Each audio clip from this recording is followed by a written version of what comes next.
I knew pretty quickly my mind was different, was working different, and it took a lot to actually have confidence in the fact that my brain was different. Funny enough, before this session here, I listed out all the business failures all the way back Okay. to 16, and instead of it being a sour memory or something that I regret, it's like, man, no, this was the fuel the entire way. Mm-hmm. Is those feelings of like, man, I did it again. I screwed up again. I did it again. The same way I treat a sales environment or a business environment is we don't actually have to all love each other that much. It would be nice if we did. Yeah. Makes work more enjoyable.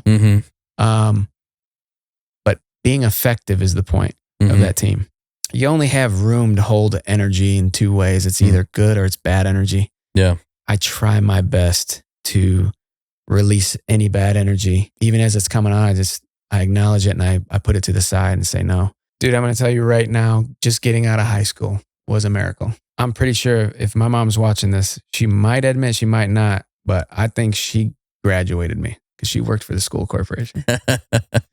She was at the computer. Yeah. I don't know what happened. I probably shouldn't have graduated.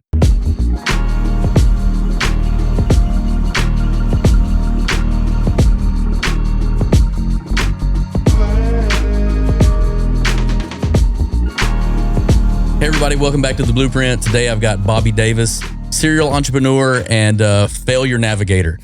Stick with us and let's see what all he's kicked into. So do me a favor though, if you guys can hit the subscribe button on the bottom, that would really help us out. We're trying to get more of these stories out, ones that you guys can kind of connect with and see if the stories relate to you. So stay tuned. Bobby, how are you? Brandon, fantastic. Yeah.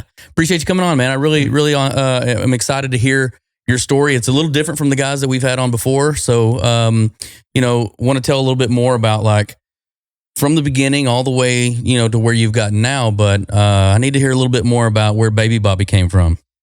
Man, well, I am honored to be on here, man. And I love thinking that I might be a little part of history here in the making over at this studio, man. Awesome. Good stuff going on here. Thanks, man. I appreciate it. So yeah, I grew up in a little area, Northwest Indiana, East Chicago area. Okay. It's Bears territory. Yeah. And it was an area where it was either you go to the mill and work in the union. Yeah. Or you're just kind of a mediocre, you're just going to kind of do something blah with your life. Like the mill was peak. Yeah.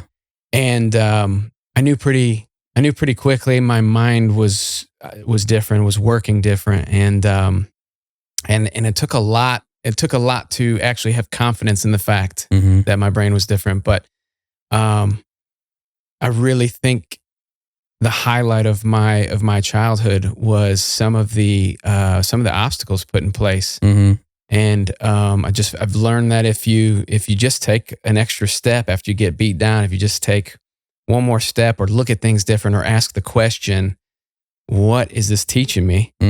You can learn, you can come away with, you can come away with a lot of good lessons.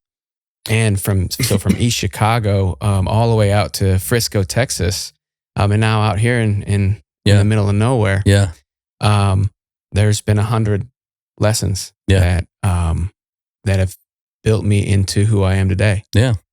Well, let me ask you this. Big family, little family? Big family. Who are you? So, my mom was a single mom, of 6. I was the 6th. Okay. So I like a fighter. Oh man. I love to think that I got a combination of all the lessons passed down from the brothers and sisters, but also a combination of, my mom just being straight exhausted. So she couldn't control me as much. I was out kind of getting in trouble and doing those things. And so a little bit of a rebel blood from the beginning, and a rule breaker. And it's funny, we'll probably tie into that point later of how that plays into my life now. But big family, quite a struggle, but overall really great childhood. When you think about being the youngest of 6, there's 2 ways this can go. I'm the baby and I got coddled and everyone in my family thinks I got it easiest, or I caught the most beat downs. Straight up, I think I had a little bit of both. Yeah. You know, me and my mom still have an inside joke that I'm the favorite. You know, but I think that actually caused the beat down. Yeah. You know? Yeah. You know, if I stepped out of line with my brothers, my older brothers were. I mean, my oldest brother's 6'2", 200 plus pounds, martial artist. I think he was a black belt or something, but he knew how to hurt you if he needs to wanted relax a little bit, doesn't he? Yeah, well, I would get the swirly number. First would be the swirly, dangling me over a toilet, scaring me to death. And then the next brother down, he was, there's always something to pick on with that youngest kid. Yeah. But I wouldn't have had it any other way. I think it's helped me along the way. The good thing about getting picked on as a little one too is like, look, I mean they toughen you up a little bit, but also if you walk out in the real world and somebody does come to pick on you, you got this built-in army that they're behind you no matter what. That's our guy to pick on, not yours. Man, my oldest brother, he's I think he's 50 now or 51. I mean, there's so many stories about him and some of the fights he's gotten into. This guy, 6'2", the last fight he got hit in the face with a hammer and still ended up getting up and scaring these guys. They scattered when he got up. That's the kind of guy he was. But when it came down to it, if I'm wrong or if I'm right, he's walking down the side of the road looking for me and looking to help me if I'm in trouble. You know what I mean? Yeah. So I got that sense of brotherhood, that tribe early on, which is a blessing. I mean, it's a blessing. Well, that's what family's about, right? Like thick or thin, you got them to back you up no matter what. At the end of the day, they're supposed to be the ones picking you up, and I got your back. At the end of the day, I know I'm going to pick on you. Your life might be hard, but when it comes hell or high water, guess who's going to be there? Yeah, that's right. Yeah, and my sisters were nothing to mess with either. Yeah, my second oldest, the sister that's closest to age and me, I remember her just throwing haymakers on me in the kitchen one day for who knows what. Yeah, but yeah, that's probably the best start I could have asked for, is really just having that family. No matter the bad things, there was things that you could be thankful for every single day. Do you have any hobbies and growing up in school and things like that? Yeah, I got a taste for economy and business at a young age. I can remember all the way back to 16 building custom computers back when it was pretty hard to assemble them and put them together. And me and a buddy of mine who I just saw this past weekend, we printed out flyers and dropping flyers all over the cars, bothering everybody. And we got a couple computer builds and got a taste of what that was like. And ended up moving on from it. But as early as about 16 years old, I remember kind of just thinking, man, there's a way to hustle this. I don't want to work here at this pizza place. Right. That's where you were at? Yeah. My first job was a pizza parlor. Okay.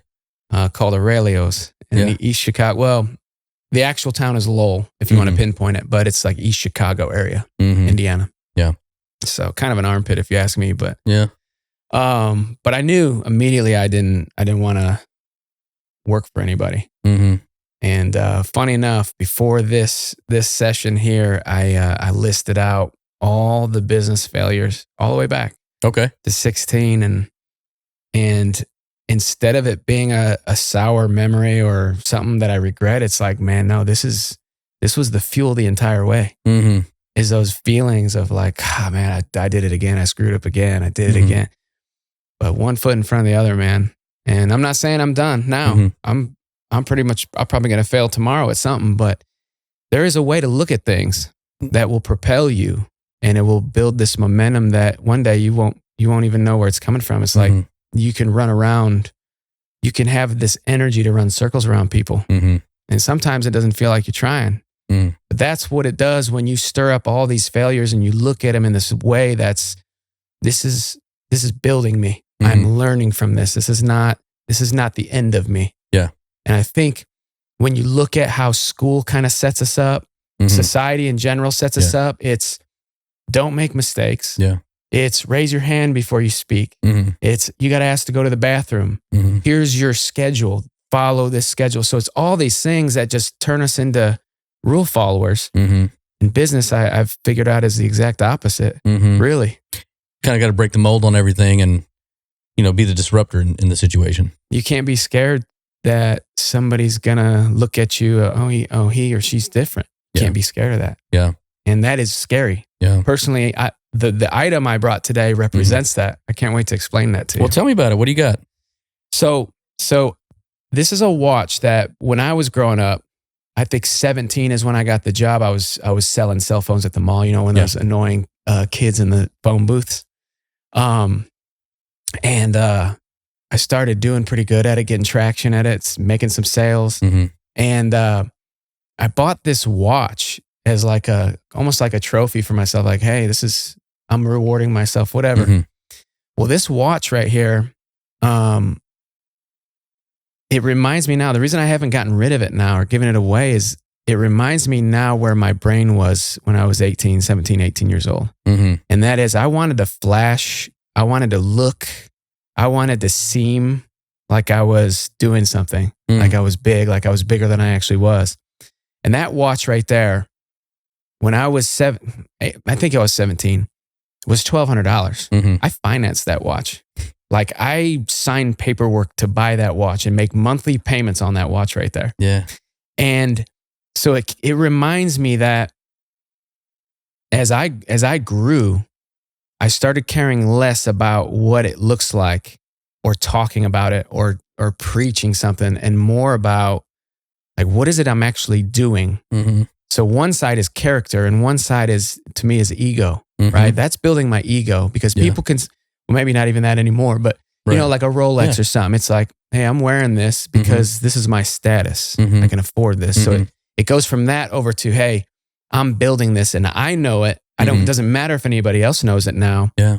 I know what I'm doing. And there's a confidence that's projected off of that rather than, to me, that's more, and there's nothing wrong with getting a watch, right? But that's, to me, that was more of an arrogant move or something that would flex my ego. And I've made a couple more mistakes along the way like this, but this is the stark reminder to me that I'm not here to show anybody anything anymore. Yeah. I'm here to do one thing for me is to build my platform, is to build my life so that I can enrich others, namely my kids, my family, my circle. Yeah. And teach them that you don't have to care about what people think.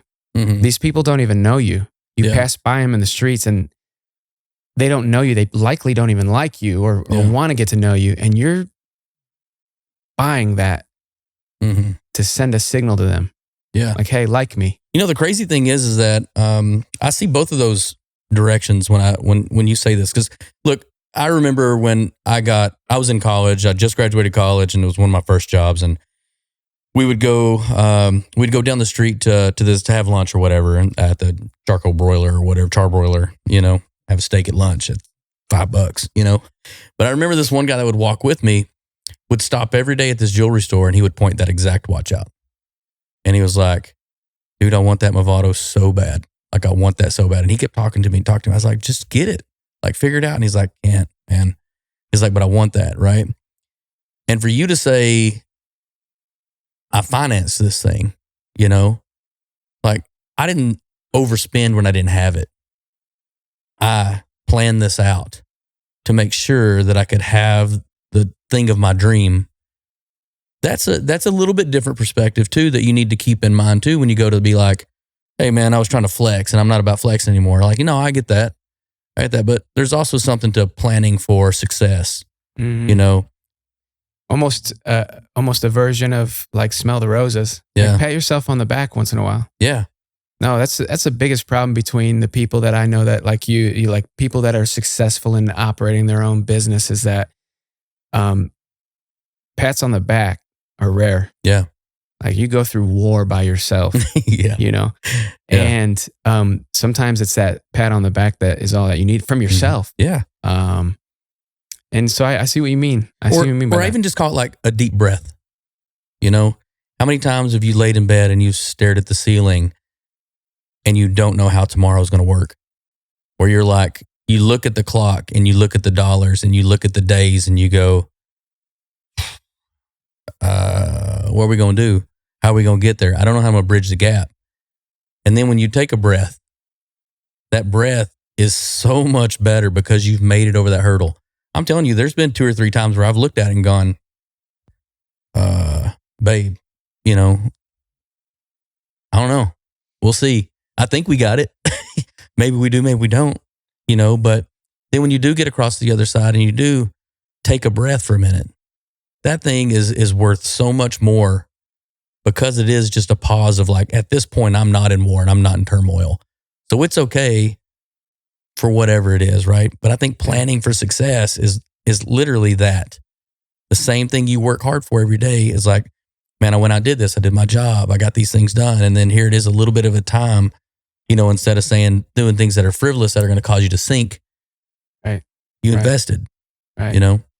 That's the exact takeaway for that for me is that now I know that I can train myself to focus on the things that are going to make me effective. Mm-hmm. Now, I'm not saying I won't have that Ferrari in the garage one of these days when it makes sense. I might. Mm-hmm. And that could be one of the, that's the most expensive watch I could buy, really. Yeah. But like you're saying, planning for that. And really, I think it's okay. Mm-hmm. If it's not coming from that desperate place of, hey, look at me mm-hmm. and see what I'm doing. Yeah. Yeah. You're not outstretching your means to try to look something you're not. Right. You're planning with the success that you have made over time. I've always been this type of person too. Yeah. I've always been the type of guy to kind of snarl at somebody who puts an exhaust system on a V6 Mustang. It's mm-hmm. like, why'd you do that? Yeah. You're trying to, and again, it's probably none of my business, right? But inside, that's mm-hmm. my thought process. Like, why you do mm-hmm. that? Right. Just go buy the V8, go buy the 5.0 or prepare, do what you got to do. But mm-hmm. you don't have to be this thing that you're trying to be, you know what I mean? Yeah. So when people make, I get nosy with people who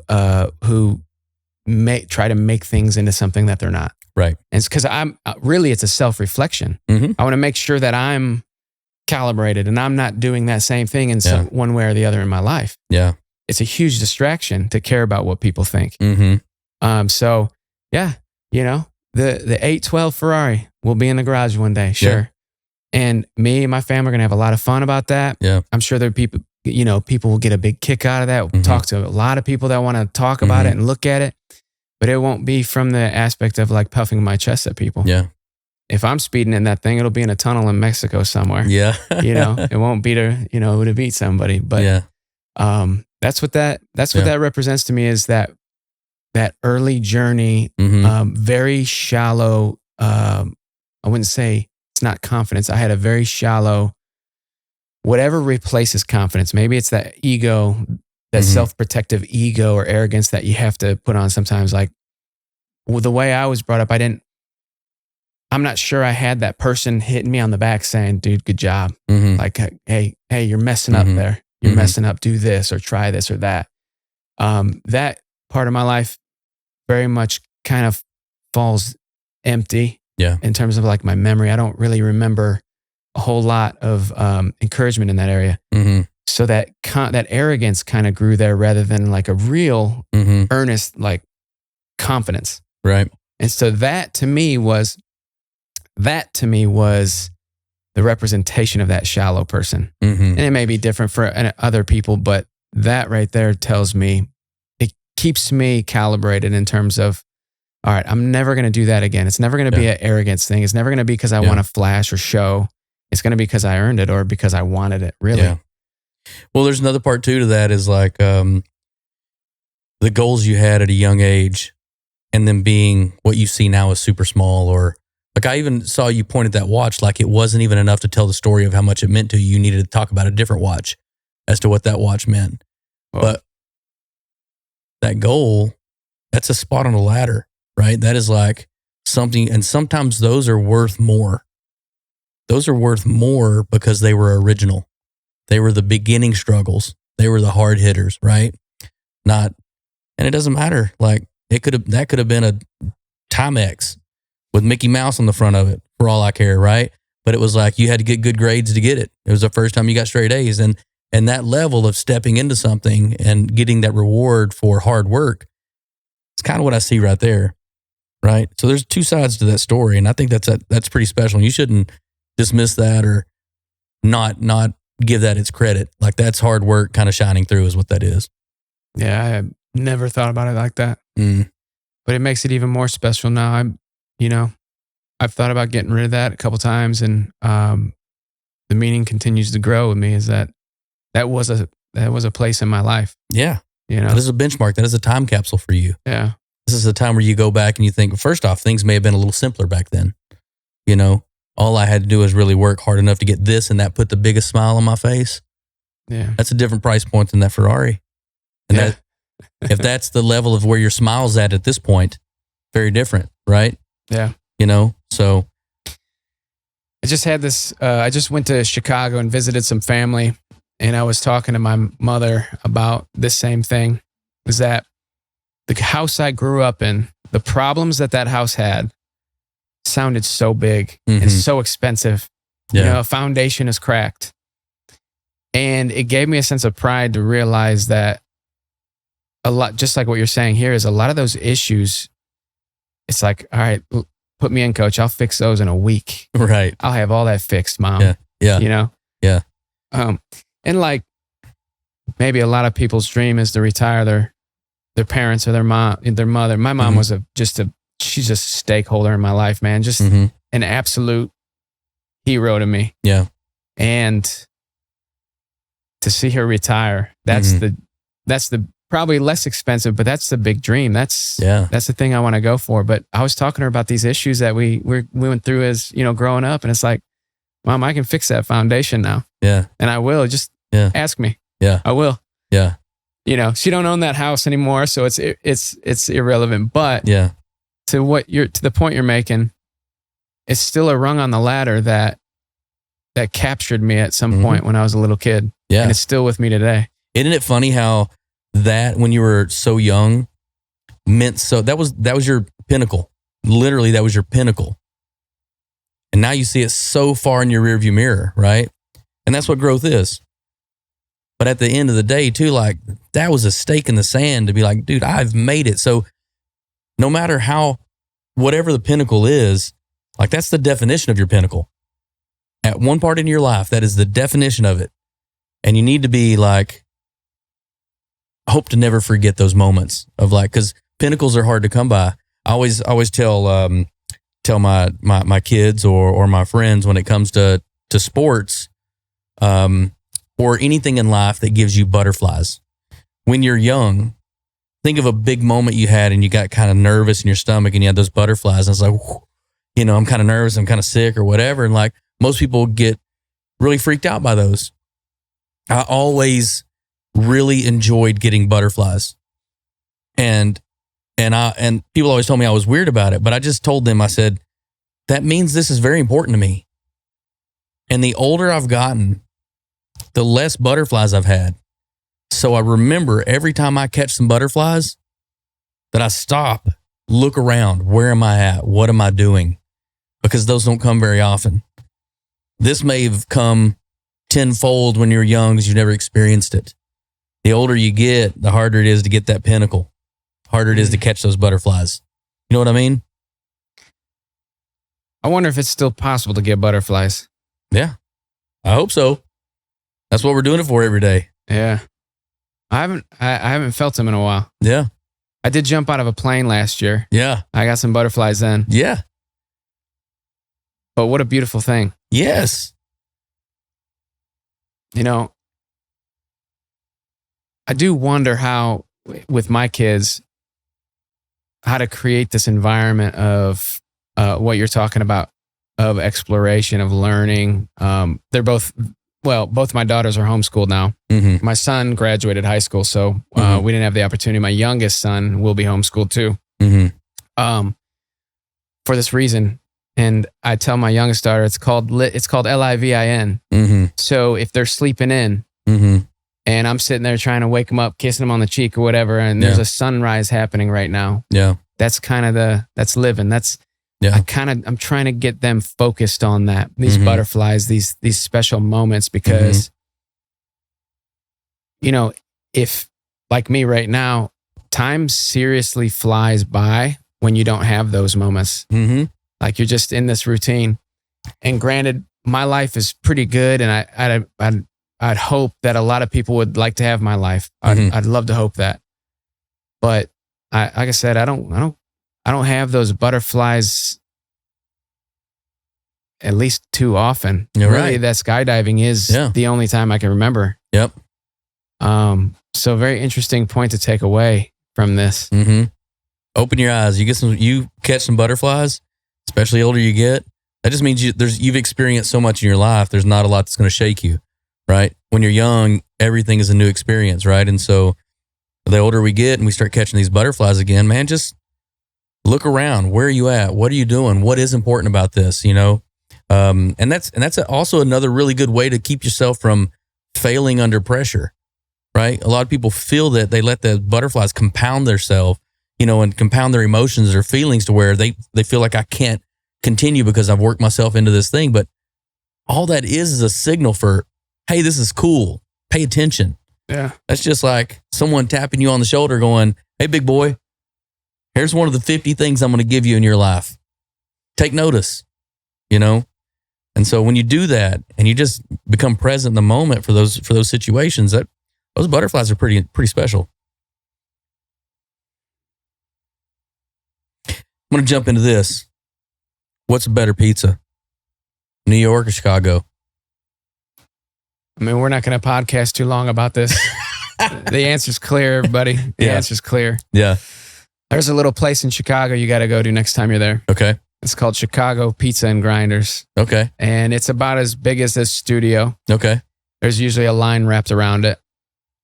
The guy that you check in with before you sit down to eat, he may not be there now, but the guy that was there for a long time remembers your name and your face, and he remembers the order you were in. Wow, that's crazy. It always freaked me out. I was always like nudge him like, hey, I'm still here. But the guy has it down pat. Anyway, it's right over there by Clark Street where that the St. Valentine's Day Massacre, right in that area, Al Capone, all that. Awesome place, man. Chicago pizza, number one, all the way. Yeah. What's the other famous place, like Giovanni's or I don't know, whatever. Sure, you have there's actually a place in Frisco. What's that place in Frisco called? Was it Rizzotti's? Risotto's? Yeah. You can go there and get a little. So Texas has the best pizza is what you're saying. That's what I'm hearing right now. Second best. And it's very far. Yeah. In second place. Yeah. No, that shocked me the first time I saw bread and then everything in the middle and then bread again. And I was like, kind of feel like this is a pie. And the guy goes, pizza pie, dog. And I was like, all right. Yeah, I see where you're coming from. I don't claim too much from Chicago, but I will claim pizza. Yeah. And the Chicago Bears, but the heritage and history there. Yeah. I mean, you get some pretty good fighters coming out of Chicago, man. Yeah. Especially out of the South Side Chicago and Ford Heights, Chicago Heights, Gary, Indiana, Maryville. This area is tough, man. Well, I mean, you guys got Kanye West, right? We do have Kanye. Yeah, got Kanye. And you're either going to claim him hard right now or you're going to not act where, like where you you don't at? know. Where you at with this? I think there's some things about Kanye that we overlook. Yeah. I think there's some genius to what he does, what he says, how he maneuvers. I don't think your average everyday person loses $1 billion deal and with the Adidas deal and still sticks around. Survives, yeah. Yeah. So I think there's something there. When I look at people, I try to understand people from a deeper level. I'm not good at small talk. I'm not good at shallow, just surface level stuff. Yeah. When I sit in a room, I feel things, and I could be wrong, but I feel like I understand people from an energy level. I know when I'm not wanted in the room, type of thing.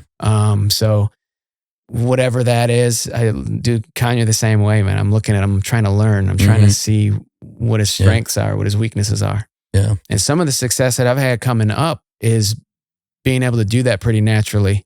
Just understanding what somebody's actually gets me in trouble a lot. Yeah. Is I'll see somebody and I'll see who they are now and I'll see their potential. Yeah. And I'll start speaking to the potential immediately. That's just who I am. Like, hey, this is, sometimes it comes off as you're not there yet. Hustle up. Right. Yeah. Sometimes it comes off as that. Even my kids and everything, I'm always looking at, hey, I know who you are. Yeah.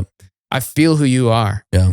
And I'm going to speak to that rather than speak to where you are right now. But yeah, again, it's sometimes we all have things to work. I have this to work on, is that my delivery. I have to figure out how to meet people where they are while holding on to the potential. Because right now I just go straight to I'm like, hey, no, this ain't going to work. Yeah. You're way better than this. I'm the same way. I rip it off the same way. And I tell both of my kids, like, I raise lions and I raise leaders. And I know what you have inside of you, both of you. I give you no slack when it comes to either of those two goals. You can be whatever you want in life, but you cannot be lack of those two things, period. And are you willing to be that maybe hated object sometimes? Oh, yeah. But I'm very close with my kids, like very close with my kids. I love them. We are besties, but they know, like, there is a line, and I'll tell them, I'll in the conversation, hey, we're going to step outside of dad's zone for a minute. This, and this, unacceptable. We are this. You do this. Get your stuff together. Yeah. Not having this anymore. Blah, blah, blah. And then, all right, cool. Give me a hug. Let's go. That's one of those things that they're going to maybe thank you for later, way later. I hope so. And right now it's like, dad's being hard again. Yeah. But later on, when they run circles around people in their league, it's worth it. Yeah. It's worth it. I've even had to the extent, and this may be a bad thing, I don't know. I'm just going to put it out there, but I've been to the extent where I was leading a sales team. Yep. And of course, we all get along fine. Everything's cool. But towards the end, when we sold that company, the CEO's son came to me and said, hey, by the way, your team hates working for you. I'm like, what? Like, but we have deep relationships. Like, I watch her kids sometimes. Like, they come over to my house while she's out making sales, or we've celebrated in certain ways. Like, we go out and we recognize you. It's more of a relationship, a family, not a sales team. So that caught me off guard. Yeah. But I had to sit and pray with that. I had to sit and really, really go through that, because it hurt me to the core that what he said. What I've realized too is that when you work for me and I'm constantly talking to your potential, it's going to leave you feeling a certain way sometimes. And again, I got to come back to this and improve on this. But when they said that, I said, what are you talking about? I said, 3 of them are millionaires because of the way that we operate in this environment. Yeah. And it's not cold and harsh. It's just always, hey, you did this. I know you can do that. Let's go. It's always, so maybe it never feels like they're doing enough. It's maybe that's enough. why they hate it, or they don't like it, or don't like me. So we had this love-hate thing going on. And maybe call it a lack of leadership with me, or inexperience. I don't know. But what I did know is they were all badasses and they could all sell. And not all of them started selling. They came to me and started selling. And the girl that was really, really good at selling was the sales leader when I came on board. In about 3 months, they swapped us. Because my mind is more along the lines of patterns and analytics, and like, here's where this is the big picture. I remember riding in the car with her saying, hey, call her Amy. Hey, Amy, this is a cool position you have at this company. It's unique. Like, at the time I was saying, man, this is like a $250,000 position if you do it right. And it was just kind of like brushed off. And I'm sure she was making low 6 figures at that point in time. So successful for back in the early 2000s, whatever. But when I said that and it rolled off her shoulder, like, oh, whatever, I knew right then and there, I'm like, okay, that didn't hit, that didn't register. She needs to be doing something else. Not leading a sales team. Anyway, they switched us very quickly after that. When I tell you that girl was slaying after a couple months, I'm talking about, she's a monster. I don't want to compete with her today. And after the sale of that company, she never talked to me again or whatever. And we were close too, but never talked to me. So it was one of those situations. But I remember very distinctly understanding at that point in time what the difference was between somebody who is a salesperson, who's very talented, and somebody who is sales driven, somebody who's a sales leader, somebody who acknowledges that it's not just one person or one thing. It's a combination of a story here that's going to drive success. And That was a $250,000 position, and it went up and up and up and up. And we had a huge success with that team. It grew significantly over the next couple of years, but that was a big lesson for me. And that was one of the people that supposedly didn't like me. Yeah. But if you're making that kind of money, if you're making good money for you and your family, good work-life balance, which I know there was because I promoted that, and you're making that kind of lifestyle and you don't like me, then I'm okay with that. But that's interesting because I was going to ask you that question. You kind of elaborated on it right there too. If someone hates working for you, what is their crux? Is it they're not successful? Is it they don't like their work environment? Is it they don't feel like you're giving them everything they need, to be successful? There's got to be something in there. And what is more important, in your eyes? Success of your relationships with people or success of them financially? As a sales leader, the most important thing is that salesperson's successful in their life. So that could be financial, that could be work-life balance, it could be all those things, right? Success with that salesperson is not represented with me and her, me and that salesperson. They can like me, love me, hate me. If they love me and they're not doing a great job or not operating at their full potential, then I'm failing them as a sales leader too. So now if she's not doing great, or if there are things wrong with it and it's a hostile work, whatever, all those things, then I get it. We need to evaluate this. Yeah. But if you are highly, highly respected in the industry and successful, even if you're doing it in spite of me, that's a successful thing, in my opinion. So that's much different than a father and son or father and daughter. Right. You know what I mean? There has to be that bond, that relationship. Me and my oldest daughter, we have we're very much alike. We have the tendency to go on different paths for days at a time. And it's like, man, I haven't seen this girl in day or week. I don't know if it's gotten to a week, but the funny thing about that is once we do get together, I mean, that's the girl that gives me the longest hug out of all of them. There's a connection there. There's a bond there. So I don't always judge things off of the face value. Like the way it looks and the way it is different. Yeah. The value could be different than the way it looks. So the same thing I treat salespeople, and the same way I treat a sales environment or a business environment, is we don't actually have to all love each other that much. It would be nice if we did. Yeah. Makes work more enjoyable. But being effective is the point of that team. And so if you are not smiling from ear to ear because you have to come into the office today, but you are producing the kind of volume that's at or higher than what you expected at the company and the position, you're making more. Your family work-life balance is in order. You get the time that you need. You get the space definitely for me, you get the space to operate in your own life. I'm trying my hardest not to call you on a weekend, things like that.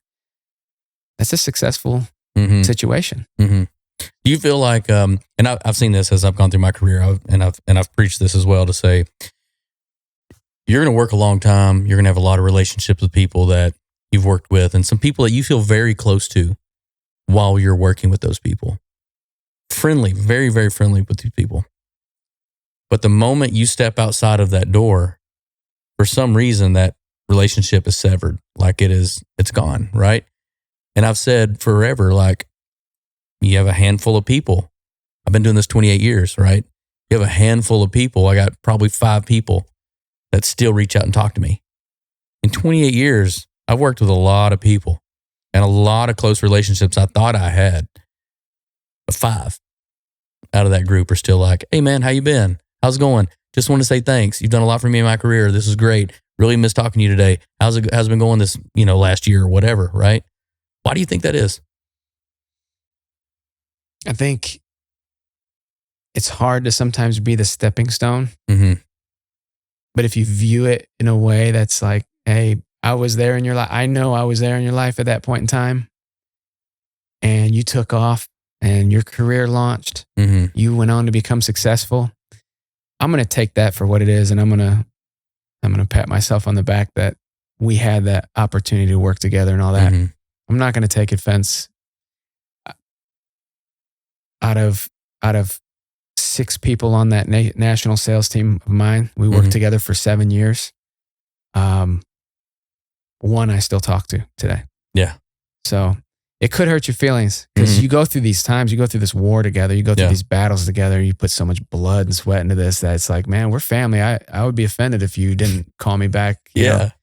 And if I'm being honest, I have been offended about it. But I look at it now that, and there was a season for us. And I'm just happy that I was a part of it. Maybe one day God will give me that blessing, that nudge when they're on stage somewhere and they publish their book or they're getting some award and they're like, you know what? I've never acknowledged this one person, and they acknowledge you. Maybe you're going to get that. Maybe not.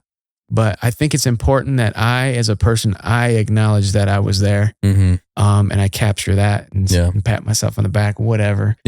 Definitely can't. You only have room to hold energy in 2 ways. It's either good or it's bad energy.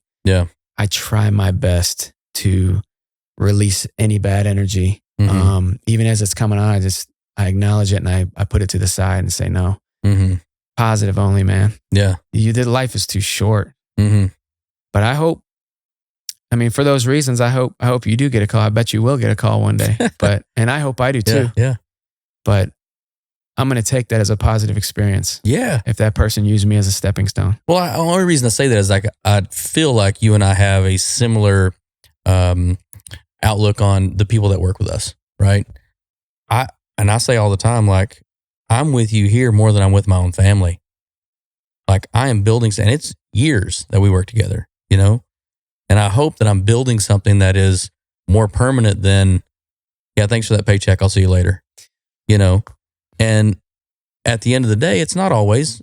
And I'm not saying you owe me anything. I'm not saying that at all. What I was saying was a hello might be pretty good, you know, or a how you been might be pretty good. But then again, too, maybe we see things differently with people than they see us back. And that's okay, too. I just wondered how you felt about it. I think as a business owner, you see things different. Because how many times are you dealing with this problem that's catastrophic? Right. If you don't fix this problem, none of these people have a job. And you're doing this. It's almost, you're not, I don't want to call it shielding. It's not heroic. What you're building a business. But you're doing these things that they can't see. And so you're registering that in your soul. Like, hey, how many times have I saved this situation here? And how much you pour into these people because you actually care. And they quit or they move on and you never talk to them again. It almost feels like, you know, it could be hurtful. It's hurtful. It's damn right offensive. I get that. But I will take the stance though that there was a time and season for us. And that's not just in business and with employees. That's also like relationships. You know, you ever had your heart broken, man? It's the same thing. It's like, God, the amount of shit I would have gone through for this one. And she just, you know, gone in the wind. But I could just look at it like this, man. The lessons that I got out of that have built me to be so good, so dangerous. So if it's business, sharp, dangerous, educated, knowledgeable, resilient. If it's a relationship, you learn to be kind of fearless too, because you give all this vulnerability to one person, expecting that in return. Perhaps even committing your life to them, marrying them, and then something goes awry, something happens. It is very easy to fall into that trap where you're just kind of stirring that energy, and it's like, what did I do to deserve that? But for me, it's like it couldn't happen to anyone better. You know. In a sense, I'm built for this life this way. I think relationships and business are very similar in that nature, just in general of being like, you know, things are going to go right for a while. You know, things are going to be great for a long time, or maybe you got your heart set on something or whatever. And when it does break and when your business falls to the floor, the thing that keeps, I think, entrepreneurs going is we pop back up, do it again, got punched in the face, pop back up, do it again. A lot of people fold. and just like in a relationship, man, it's like, hey man, something's going to break at some point. And if it does, are you donezo? Are you done having relationships the rest of your life? I doubt it. Mm. I mean, you might carry some baggage along that you got to work out personally, and then all of a sudden you learn from those pieces and you get better as a human, Sometimes you learn what's right. Like I through past relationships, I've learned exactly what I want. Mm-hmm. And that's incredible because the way that I don't know if it's the way I grew up, whatever, just kind of peacemaking all the time. Like, hey, mom's pissed at her husband again, or this is my stepdad, whatever. I think she had I won't say that on here, but she had a lot of husbands, and there's always this stuff going on. So if you grew up in an environment like that where you're constantly peacemaking, you tend to forget who you are, what you want, what you need. Yeah. And so I feel like I went into my first relationship with that. So it was constantly just like this codependence. Like, hey, if she's mad, I'm mad. If she's upset, I'm upset. Or I did it worse. So out of that, I learned that I want peace. I want respect, and I'm going to earn it. Yeah. But I want respect. Yeah. Sometimes I just want quietness. Sometimes I don't want you to try to solve an issue you only know half about. Yeah. Stuff like that. But that's the beauty of it, man. Just like you're an artist, man. Do you ever make mistakes, really? Or is it just, I think everything's a mistake, to be quite honest. Dude, that's amazing. Yeah. That's amazing. That's how I want to live my life. Yeah. I mean, honestly, like everything is, all you're doing is like covering up the last mistake with something else you think's better. It ends up being a mistake. You cover it up again. It's just layer upon layer until you end up with something at the end. It's like, yeah, it's pretty good. Or not, Dude, that's awesome. Yeah. I have 9 businesses in my phone that in the past I've failed at or quit on. Like those aren't mistakes anymore. Yeah. Those are stepping stones. Those are layers. Those are tools, man. Yeah. Well, that's funny. So I'm going to get into the relationship because I think that is, I dug into that a little deeper than normal, but I really think that part right there is, it's a very big part of business and where you want to go and why you want to get there, right? I think those build our decisions as to why did I get into business? You said at an early age, you started computers. Once you graduated high school, did you say, hey, I've got to go to X school or I've got to do this or that? So you didn't go to the mill or you did go to the blah, blah thing or whatever. Dude, I'm going to tell you right now, just getting out of high school was a miracle. Yeah. I'm pretty sure if my mom's watching this, she might admit, she might not, but I think she graduated me because she worked for the school corporation. She was at the computer. Yeah. I don't know what happened. I probably shouldn't have graduated. Anyway, my point is that all through school, I sucked. I couldn't conform. I just hated everything about school. I did do pretty good at economics. I did certain things that interested me. PE was fun, whatever. Business, fun. When you did the that fake stock trading account, fun. I love printing money. I love like seeing that move.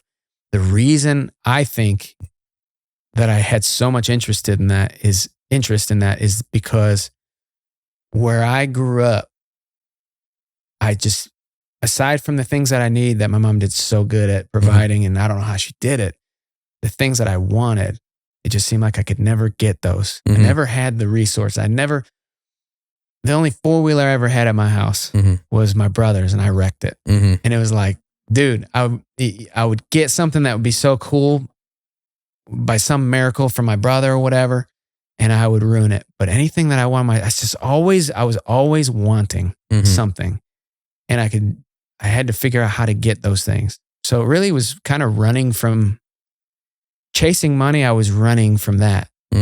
Even to this day, the fear of being poor or broke, or even in just my perspective, I may not even be broke in comparison to the general population. But in my mind, dude, I'm running so hard from that. I don't want to be there. I don't want my kids to be there. Fear of not having the power to say, yes, I'll get that or grab that or this, or I'll move these pieces around how I want. or no, you won't do that to my family type of thing, has driven me to where I'm at now. Yeah. And there's a huge double-edged sword on it too. It's because I'll bring that trauma into raising my kids. And the natural tendency for that is to just give them what they want. Yeah. Dude, if there's one type of person that impresses me today, it's a rich parent that has good kids. And if you look at a lot of people that are wealthy, and you look at their kids, namely their first or second kid, trouble. All kinds of trouble, whether it's drugs or addiction or things that they're looking for that money just can't solve. Those are the problems that come out of. So if you're a wealthy family and you have good kids with good heads on their shoulders, you've done twice as good a job as me. Growing up where we couldn't necessarily buy everything. I had to say no a lot, or I had it in my mind that I know, hey, you're gonna have to. Just the other day, my youngest or my second youngest, I got too many kids. My 9-year-old wanted this toy from this expo that we were walking. And it wasn't just like, oh, yeah, cool, go get it. I said, hey, Reagan, I'll get you that. But you have to bring 5 people to this booth, my dad's booth. They were selling jewelry. I'm like, but you have to bring 5 people out there from the expo into this booth.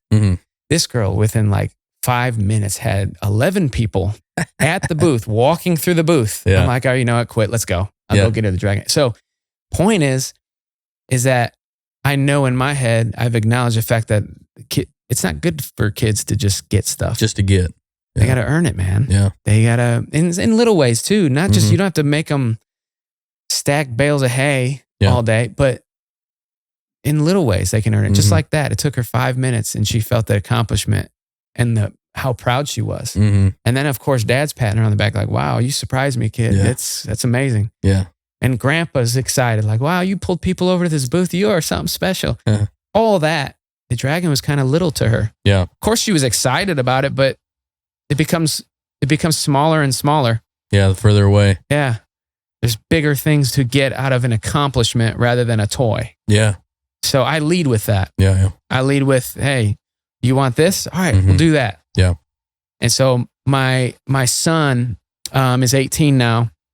He's kind of in his lazy phase, and I mean, he operates a little lawn mowing business. He does stuff, right? He's learning stuff in my business, in the excavation business to advance.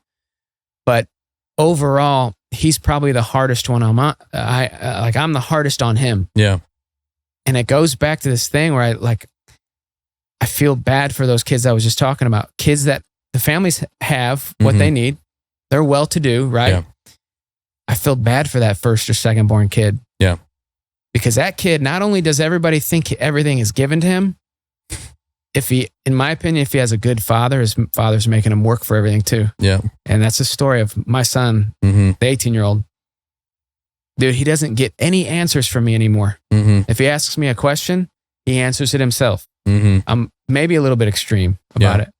But the kid now, he goes out, he hustles. He understands that if he wants something, he's got to do it himself. Not to say he hasn't had a lot of blessings in his life. He's privileged and blessed, but dude, that's the sauce of life is when your kids understand that accomplishment actually feels better than whatever they're going to get. Right. It breaks you away from the tool of the system, which is money. There's a tool. We, for some reason, think this dollar is worth. It's not even worth. Worth it. Yeah. We believe that. We fall for that. And some people call it the rat race. I call it the rat race. You're running in circles for this dollar, trading such valuable time for this dollar. If you're achievement focused, or if you're focused on contributing value, that money comes regardless. It comes. But if you're focused on being a certain person that's going to get money, dude, you're going clocking in. Nothing wrong with that, but you're clocking in. You're going to work 40, 50 years. And you're going to take the last 10 you have in retirement to enjoy family if you do it right.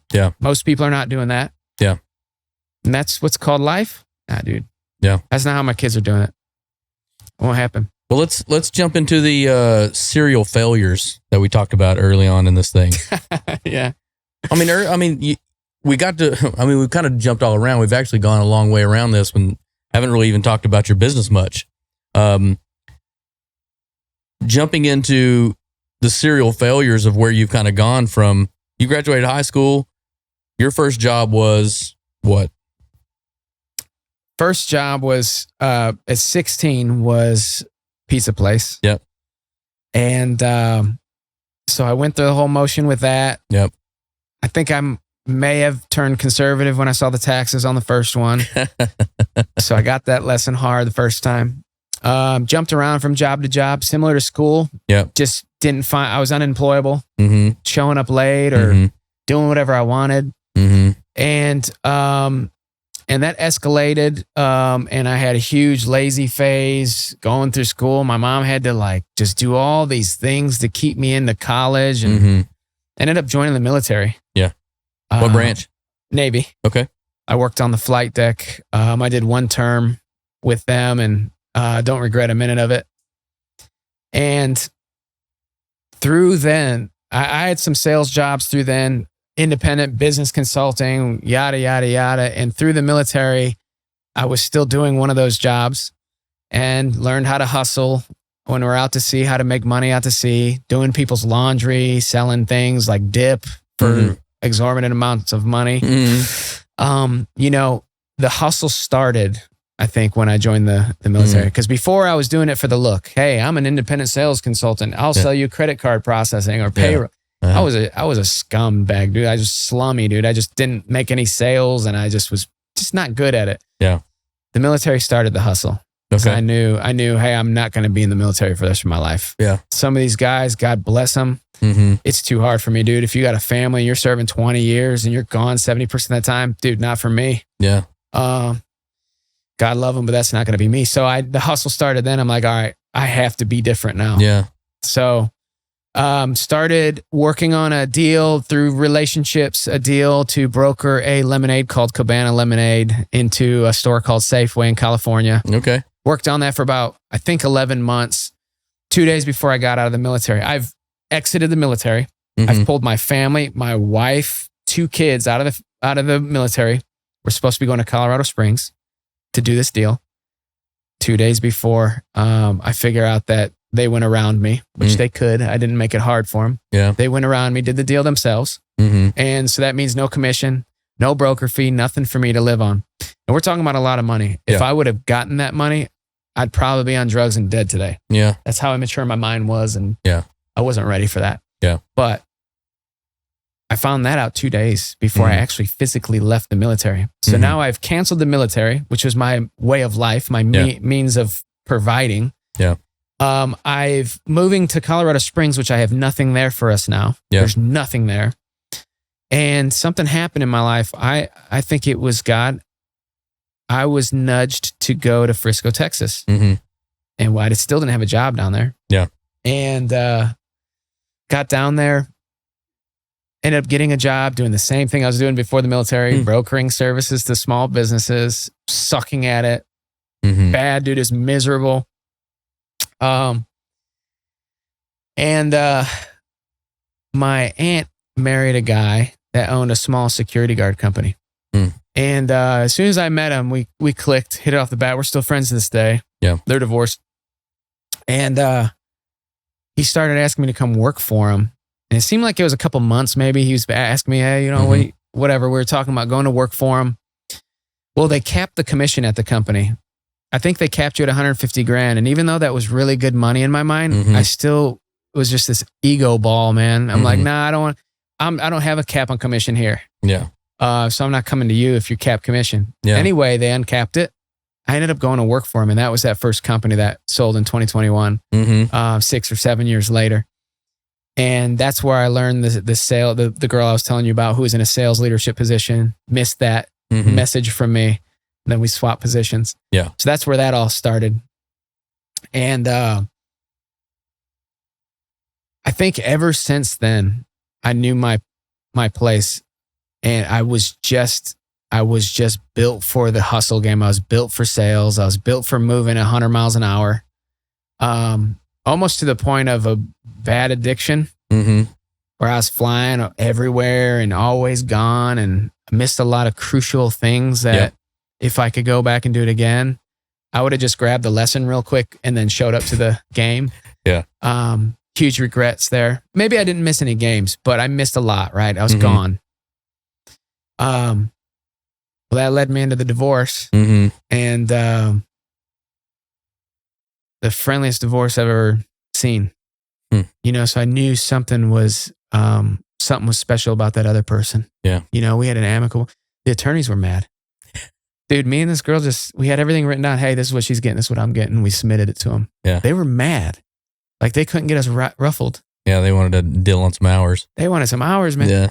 And as much as this girl bothered me and triggered me and my traumas and all that, I knew she was a good person. And we ended up settling that. We're still friends to this day. Kids are fluid. They go back and forth. And everything's cool in that regard. But the lesson I had to learn there, man, was such a hard lesson. What you gave up? What I gave up. Yeah. Yeah. What I didn't fight for. And I do think today it's better that it happened the way it happened. But, you know, some of the things that I missed just from pure arrogance or from pure addiction, whether it be money or the image, the flashiness. I was addicted to something other than building my character. Yeah. Now I'm the opposite. Yeah. Now my character to me is more important than anything. And it's so weird how much momentum comes with that too. Because people want to do business with people that have character. They have good character. Yeah. Nobody wants to deal with a scumbag. Somebody got to watch over the shoulder on. Yeah, dude. Somebody that says, hey, even if it's a handshake, it says, hey, this is the way it's going to be. And even if it doesn't turn out exactly how I want it, I'm still going to give you this out of the deal. Yeah. Like me and my current business partners, like there was a deal there where it's all on paper. Like we actually disagreed on their payout. We disagreed. And to start the conversation, I said, hey, because I told you this is the payout for you guys, that's what it's going to be. But I want to talk about how I disagree with it. So we disagreed. Yeah. All day. Yeah. But we kept the deal. That was the deal. That's the style of person I am now. Maybe it hurts me. I don't know. But to me, I can go home and sleep at night. I can lay my head down and know that I treated everybody that I interacted with. I didn't screw anybody. I treated them right. To me, I think God rewards that. Yeah. I feel like life is undefeated. You mess with people, you do people bad. It may not be now or tomorrow or the next day. Sooner or later, those cards you dealt are coming. 100%. And life is undefeated, dude. Yeah. And so I want to be that guy, like, not the guy that hasn't made mistakes or done anybody wrong, but the guy that from here on forward is, even if it hurts or it makes me less money in a deal, the truth's going to happen. Yeah, I mean, you're looking at the same way. You're looking at multiple years of partnering with a person, right? Is way more valuable than, let me burn this guy for a month or two and see what I can get out of him. Like, don't you know, like long-term partnerships work best for both of you? Aren't you still surprised by it when you hear about stuff like that? It's crazy. It's like nobody's played the game of chess before. Like, dude, just look at it. There's more than one move. Yeah, dude. And that's how I see it too. There's no wholesome reason to deal with somebody in a way like that. Like, like eventually you're going to succumb to your own. You're going to reap what you sow. And do you want, and bigger than that, when you come home to your kids, when your kids were little, how old are your kids now? 20 and almost 17. So when your kids were, and my kids are all grown up too. I have one really young one, but when you come home to that boy and he's looking up to you like, dude, you're the greatest thing on earth. You just walk back in the door and the mom's glaring at you like, oh, you little, dude, I am the best. I'm the champion. When I walk in, that kid loves me, dude. And I just screwed somebody over who has a kids, who's providing for their family, who's trying to do the same thing. Yeah. Dude, don't. Like, you don't have to do that. There's so much money you can make out here in such a good way, an honest way, that you just don't have to do it. Yeah. And so I've had these lessons. I've dealt with some people along the way that were maybe a little younger in their brain, their mindset. I had one situation. He's still in my life, and I consider him a friend. But back in the day, there's something about stealing that made him excited, that made him feel accomplished.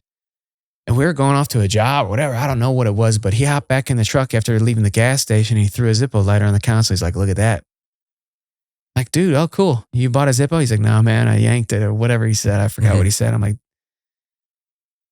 dude, $3.99 first. Second, you just took from somebody else. I don't care what it is, dude. It's like, I did that back in middle school and high school. You know, when you go on a raid at CVS, dude, I had the best Dr. What do they call it? Dr. Grip pens? Okay, yeah. The PhD pencils. Yeah. Like the best mechanical pencil in high school. I had it, dude. So I was just rigging my pockets with it from CVS. But like, that's the mentality. Yeah. You feel accomplished from taking. Yeah. Still dealing with that today in adulthood, man. Yeah. And it's like, I have the opportunity to pat this guy on the shoulder and say, dude, you are different than that now, man. You have so much more to look forward to and to steal that. And he went and took it back. Yeah. It's all good. Yeah. But if I won't do that with a $3 Zippo, you think I'm going to do that when there's 2 more commas in the deal? You know? Yeah. Now we're sitting with $3 million on the table or $30,000 on the table. And it's like, man, we actually just happened to me with a client. Like our surveying was off to our benefit. Yeah. To the tune of like, I don't know, $9,000 or something. And it was like, I could just not tell my client about this. Yeah. Matter of fact, I got that guidance from somebody that's not at the company anymore. Yeah. Nah, just stay quiet. This happens all the time in this industry. Dude, I'm going to go home and I'm going to think about that. Well, this was one of the moments where I actually got the blessing in return. It was like, hey, I'll give you that. I didn't get any big deals out of it. Who cares? But the guy came back to me and said, hey, man, because you gave that back, we gave it to this other contractor who messed up his bid. And he was going to take a huge loss for that. And we're going to reallocate that. Like, dude. That's awesome. No skin off my back, 1. Yeah. 2, this other guy who made a huge mistake, who could crumble his business. It was a small business. Yeah. Took all his profit out of the deal. Sucked the air out of the room for him. But for me, it's just like, no, I just was going to give it back because I messed up a little bit. Yeah. Dude, I live for that shit. That was awesome. No, I love that shit, dude. 100%. And imagine if we just, as a species, we just worked to people's benefit. Yeah.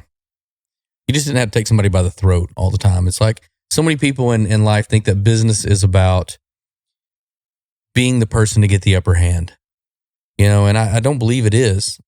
I believe business is about fair earnings for fair work, you know, and doing what you say. If I tell you I'm going to do X for you, do X. And if you don't, call it on yourself. Be the first person to say, you know what? Said we were going to do this.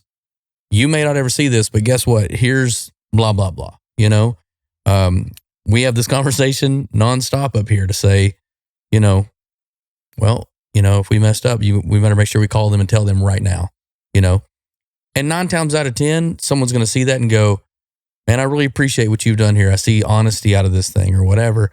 Of course, you're going to get chewed sometimes too, you know, but that's part of it. You did mess up, you know, you did mess up, and that is their business. And maybe you're just catching strays from something they were upset about from beforehand. But on the other side of that upsetness, on the other side of being upset. I like that. On the other side of being upset, people are going to kind of look over and go, you know, hey, that was pretty solid. They called themselves on that, you know, without me having to go, what was this? And you made up a lie about it or whatever. You know what I mean? Yeah. So, no, I can appreciate that wholeheartedly. Jumping into, you've gone through a lot of philosophy about business. You went to the security business and worked your way up through that, through sales that sold. Then you jumped into something. I heard you a minute ago say something about crypto. Was that a part of your life or something? Yeah, crypto is a part of my life. It's not the best part of my life. Yeah. Big high risk stuff in crypto. Yeah. But just another environment for me to analyze and look and see patterns and do the things that really make me happy. But no, I've lost a lot of money in crypto. Yeah. A lot. Yeah.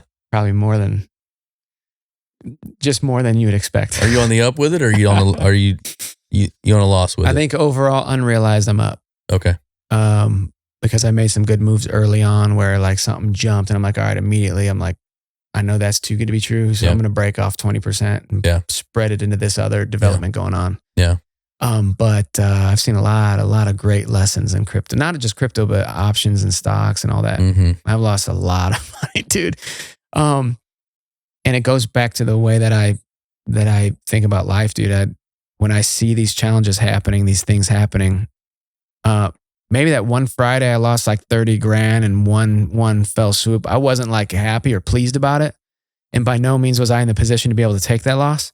But when I look at it now, I laugh about it. Such a hard lesson, such a great lesson. Yeah. There's been 3 times that people have told me about crypto. Once was in 2015.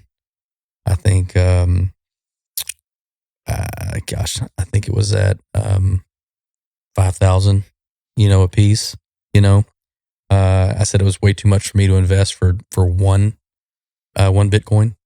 And then all of a sudden that came back to me again later on, and it was like, I don't know, it'd gone up to like, I got paid out of some art for some or whatever. And, that stuff, took an investment, and then it went up to like 30, and I was like, oh, that's cool. That's awesome. And then all of a sudden it sunk down all the way down to like what, 10 or no, 19, I think is what the low was when it got back. And I was like, man, I got to let this thing hold back on. And so when it rose back up, I broke even and got out of it. Within 3 months, it went to 60, 80, 90, 120. I was like, gosh, man, I'd held on to that for so long waiting for it to break back even again. And then it just skyrocketed the moment I sold it. Would you rather be that guy, or would you rather be the guy that spent 15,000 Bitcoin on pizzas? Yeah, that's up there. That's a tough one, man. I pray for that gentleman. Yeah. I pray that he had 30,000 Bitcoin and he only used 15. Yeah. Yeah. But that kind of stuff, it's a crazy world. This Mm-hmm. crypto run up from, I think the earliest I saw it was like 2012, 13. Yep. When Bitcoin was just a drug transaction. Yeah. But I do remember looking at it when it was 3 digits. Yeah. And I didn't get into it till 2020. Yeah.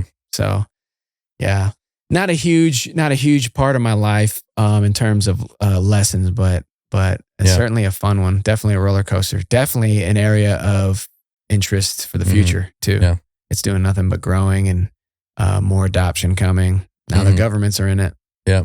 Get you some Bitcoin, man. Yeah. And don't look at it. Yeah. Just let it be. Forget about it for a while. All my kids have Bitcoin. Yeah. Like through Cash App, I'll pay them for something, and they'll invest. I'm so proud of my daughter, my oldest daughter. She'll just, every time I give her money, she earns money. She'll take a little bit of that, put in her saddle savings or her horse stuff. She likes this hobby on the side, the horse. And the other bit of it will go to Bitcoin. I'm just so. See where it goes. Yeah. Yeah. So at what point did you break into Dirt Rock Dallas, which is currently where you're at? Yeah, Dirt Rock. Funny story about Dirt Rock. I after the sale in 2021 of the security guard company, I was under a non-compete. They didn't want me back in the business. So I tried to start my own security company then, got a letter from the big boy saying, hey, cease and desist there or we'll sue you. So I stopped that and I went to work for a great company out of North Carolina. Great people, great company. But at the end of the day, getting fired from that company because of Dirt Rock, because of me. I didn't tell anybody over there I had a company on the side and all that. So ethically, probably not a good thing to do. But I had this great group of guys that was doing all the work. They were in this business, like helping me build this thing up. And 2 of them are partners. And all in all, there was 2 things I think that got me fired from that. One is Dirt Rock. My focus, my passion, my energy was somewhere else. No matter what I sold or how much I sold any given year, you could tell I wasn't doing the best I could. And 2, that vaccine thing, they sent me the vaccine notice like, hey, you got to get this, you got to get that. And for whatever reason, I didn't want to do it. And I didn't want a company telling me to do it at least. Yeah. And so that played into the personality conflicts I've had with leaders over there. But Dirt Rock is my baby. And and that was the first company I got fired from. I went to another company after that. That was like that was an equity setup. Like, hey, meet these goals and you'll become an equity partner here and you'll be an owner of this entity. That didn't work out, man. Yeah. My love, my energy, my passion. So Dirt Rock, it's a brand coming up in Dallas right now We're just getting on the map, on the radar, and we build foundations for the future, man. We stabilize the ground that you're going to pour your concrete on, that you're going to build your big skyscraper on, that you're going to build this building that's going to be there for 50 to 100 years. And so I love the legacy deal in dirt work. I love the legacy deal. How do you stabilize the ground? Well, you can do it different ways. One is for like homes, you can do soil injections, or basically what we call it is moisture conditioning. You dig up a certain depth, call it 5 feet. Most of the time in commercial, it's 10 feet. You dig down, you pull the dirt out of the ground, you spray it with water to a certain density, and then you put it back in and compact it in layers coming up. That creates a more stable earth. Or you could, you do the same thing. You top it with a higher quality layer of soil called select fill. It's just a higher clay content. And then you can also mix lime in with it. A lot of people do lime. Yeah. They'll mix lime, and it's that white foam you see getting sprayed all over these highways. Lime goes into it. You mix it up and remix it, and it creates a more stable surface to put. Is it like a on. brick hard type of a finish? Like how does it? Yeah, when you compact solidify? it down, you're compacting to 95% compaction, meaning there's only a 5% gap or air or space within this dirt after we're done with it. What is compaction of like concrete or? Shoot, that's a good question. But you can get dirt over 100% compaction. Okay. So hard as a rock. Okay. That deal I was just telling you about earlier, the big mural going up, this guy getting this huge painting on this. I think you need to do it, by the way. We had to compact the ground there because he needs that skylift to go around the water tower and go up 185 feet. So there's 40,000 pounds of pressure going down onto these tires or whatever these things are, these pads, and the ground needed to be stabilized or else it'll tip. And if you're tipping when you're 185 feet in the air, dude, you're going to soil your underwear. Because a little bit down here is like a huge up there, super unsafe. So we did it for that. 95 plus compaction for that. So it's needed everywhere. And I love being a part of that. Yeah. Like our guys don't just go onto a site saying, hey, we're just going to move this dirt around. No, dude, we're prepping this dirt for like multiple generations. There's going to be hundreds of people that come through this place. Yeah.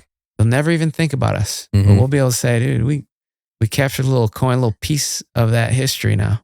When you compact that earth like that and you get it down so hard, right, it becomes, super dense. Like if I poured water back over the top, will it start to absorb through that and expand?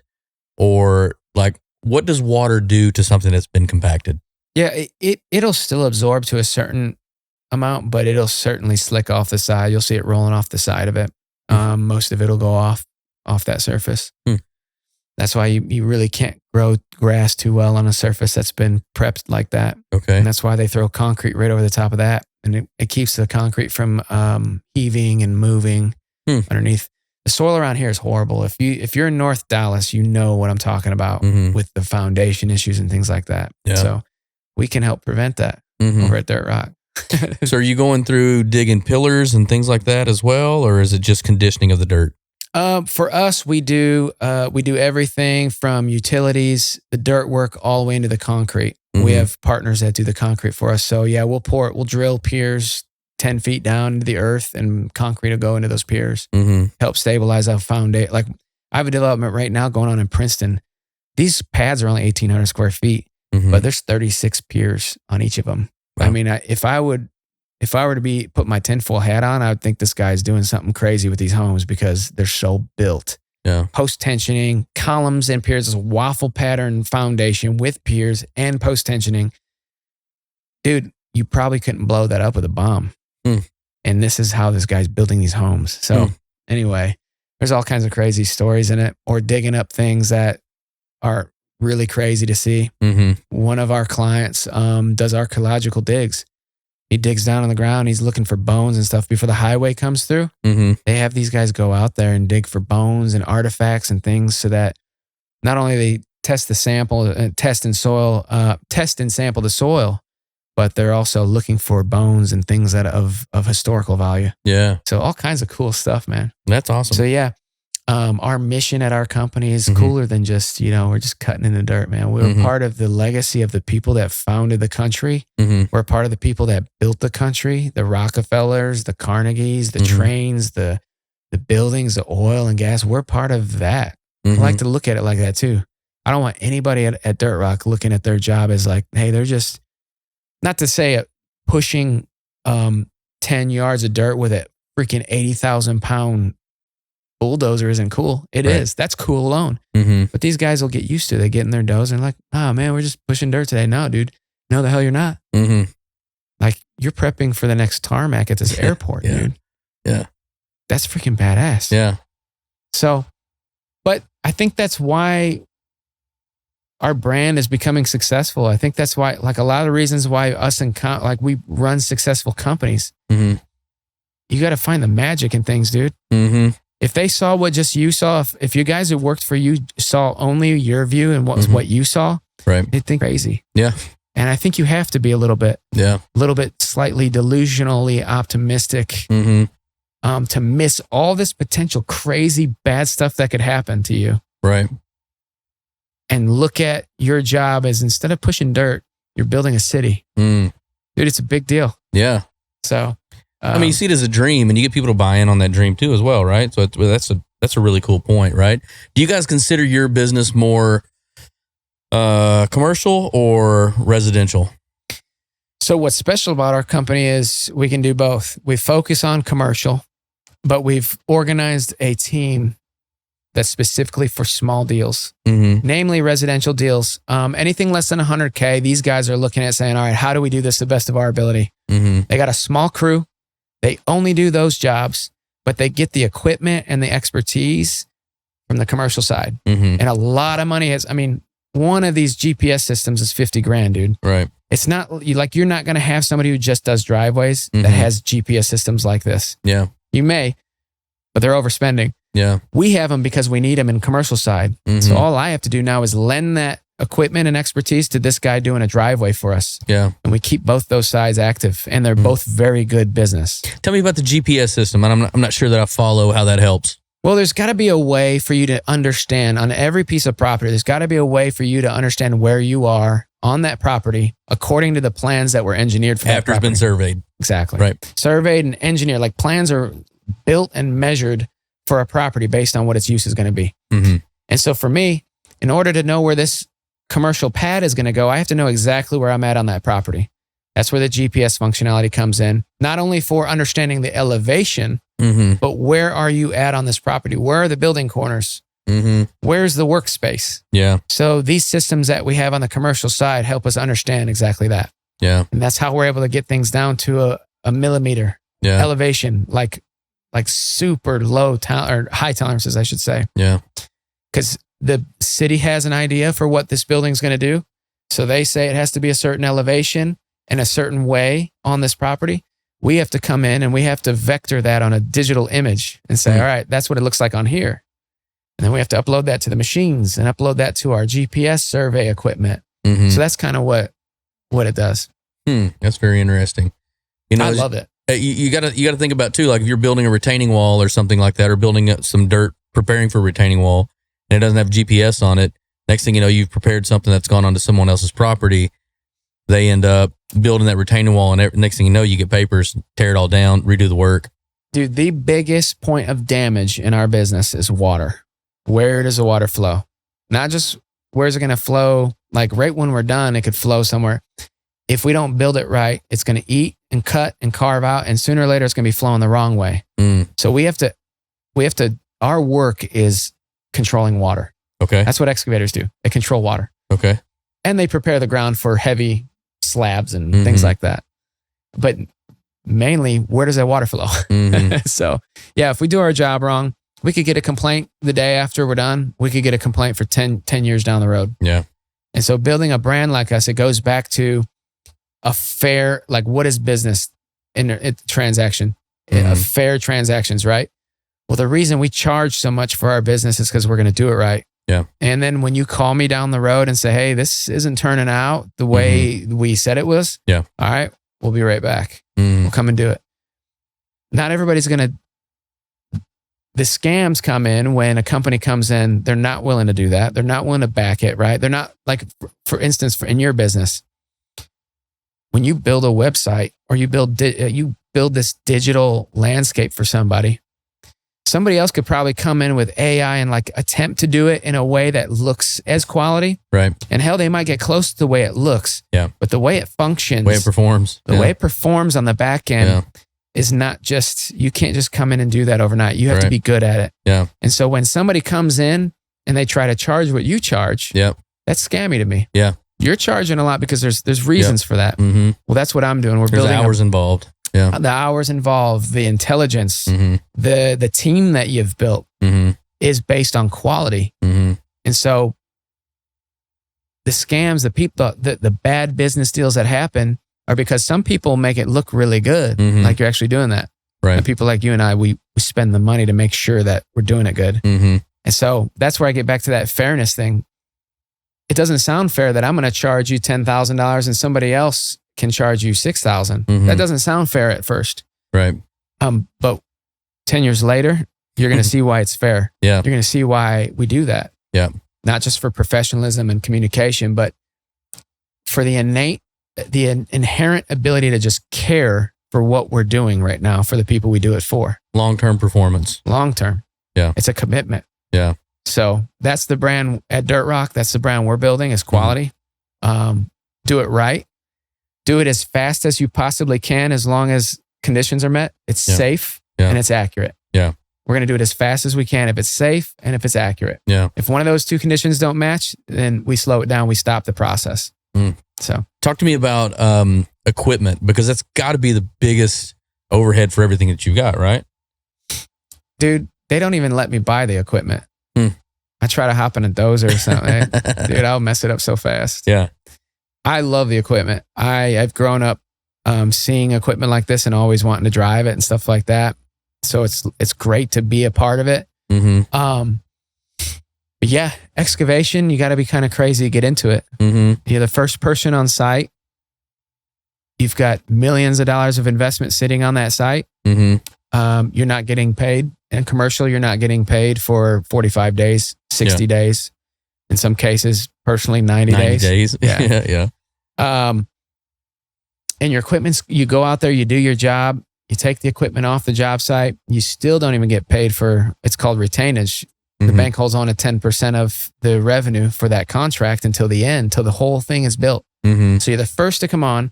You're one of the heaviest investors on this job, and you don't get paid fully until the very end. Yeah, you're the last one to get all your money. But see, I look at that as a challenge.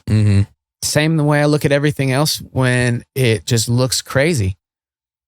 I look at it as, all right, this business is high entry. You're not going to just have Joe Blow coming into this business, spending 7 figures on equipment at the chance that he's going to make it.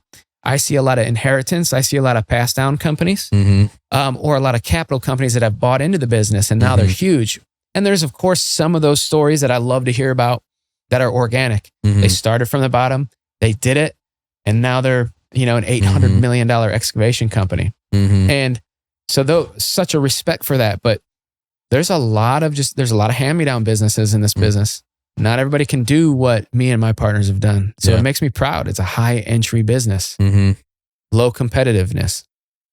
Now, my chief estimator would probably disagree with me on this because I think it's a low competition business. But, we've already done 200 bids this year, $250 million in bids, and our win rate's a little slower than it normally would be. We're in a slow year, right? So, but overall, my vision is that, and what I understand about this business is that it's low competition, it's high entry, it's hard to get into. So I'm going to come in here and I'm going to set up shop, and we're going to get our branding and our money flow down. We're going to build a quality brand. Eventually, the business is going to flow with that momentum, right? And we're going to win big. And it's also a hobby, though. I actually really enjoy it. Yeah. So I've never really had the security. It was okay. It was cool. Yeah. But it was a means of a livelihood for me. I actually love playing in the dirt. That's cool. And I wish they would let me play more. Yeah. Because, as much as I could probably just force my will on people and say, get out of the dozer, It's not good for the It's business. not good for the business. Not at all. You know, they got those playtimes where they sell, and this could be something for you guys on the side too, but they got these deals where they go to auctions or whatever, and it's like they'll give you 30 minutes in a big piece of equipment where you can just go play in this one area that's always been just kind of turned over, just so people can drive it and lift up dirt and do whatever, so people can feel like they've, you know, played with the big toys, the Tonka trucks and stuff that they had when they were kids, you know. So I could do that. I could do that, but I'm like way more extreme than that. I'm thinking like killdozer neighborhoods, dude. Like let's erect neighborhoods and let people destroy them with bulldozers. There it is. You know what I mean? Yeah. Just have a huge sandbox full of stuff, like a rec room, dude. You just go in there and oh yeah, rec room. That's cool. I got you. Dude, I'm pushing this building over. Yeah. That's what I feel. I'm extreme in that, but it still is pretty cool just to see, you know, like one of our operators, you know, they can go out there and put this 50 to 80,000 pound machine on the dirt, and they can run the blades so closely over the dirt that you could grab a quarter, but you're not grabbing dirt. Yeah. That's talent to me, man. Yeah, that's skill crazy. is crazy. Yeah, I've seen those competitions, those guys doing all that stuff, and it's like flipping stuff into different whatever. And well, a huge success story. Kid I grew up with, he's down in Austin, scaled his company to huge in 5 years.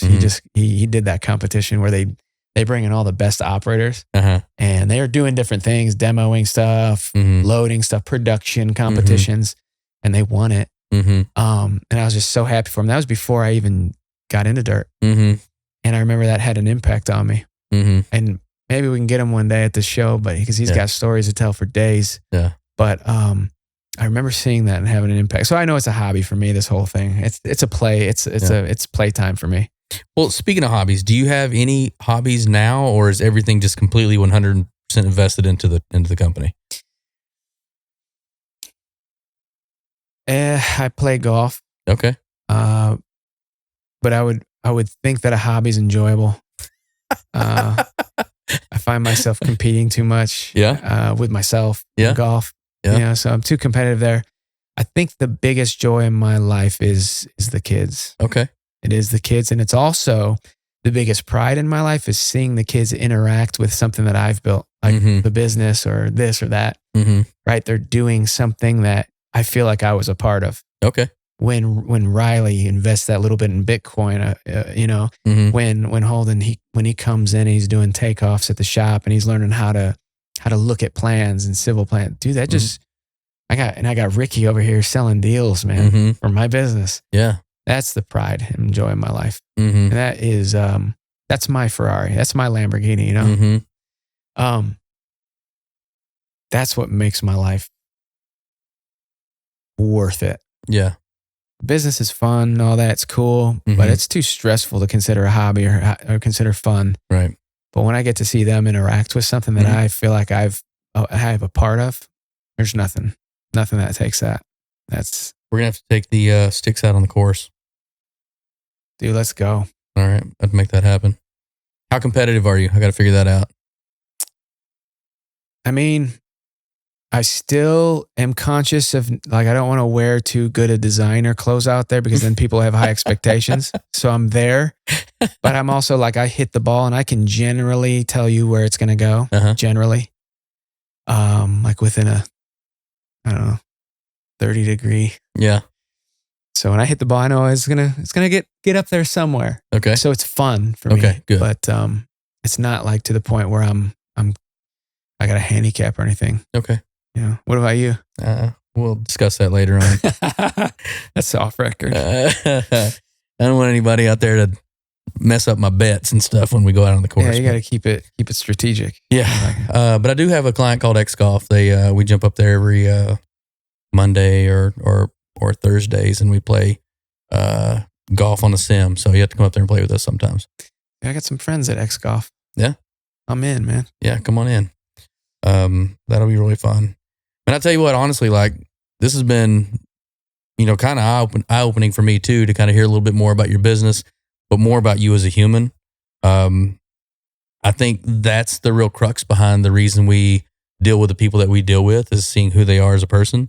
So, man, proud of your journey, proud of the things that you've done, and everything else you got left to dig into as well. So this is just the start. Hopefully we'll get some butterflies along the way. This was fun, man. This was fun and a learning experience. Mm-hmm. Do you have anything you want to say to the audience before we leave? Where they can find you? You can see my latest project at dirtrockdallas.com. If you need dirt moved, a pool dug, you can call us for that. But mainly, if you're in the Rockwall area and you are interested in business, we have the Rockwall Technology Group. Come on over, talk to us. We're over there off of 30. Got a flashing light bulb sign, probably the only one in Rockwall that's like that. Come on in and meet us, man. Come in and talk to us. Yeah. We want to build. We want to grow. Very cool. Well, everybody, until next time, that was The Blueprint.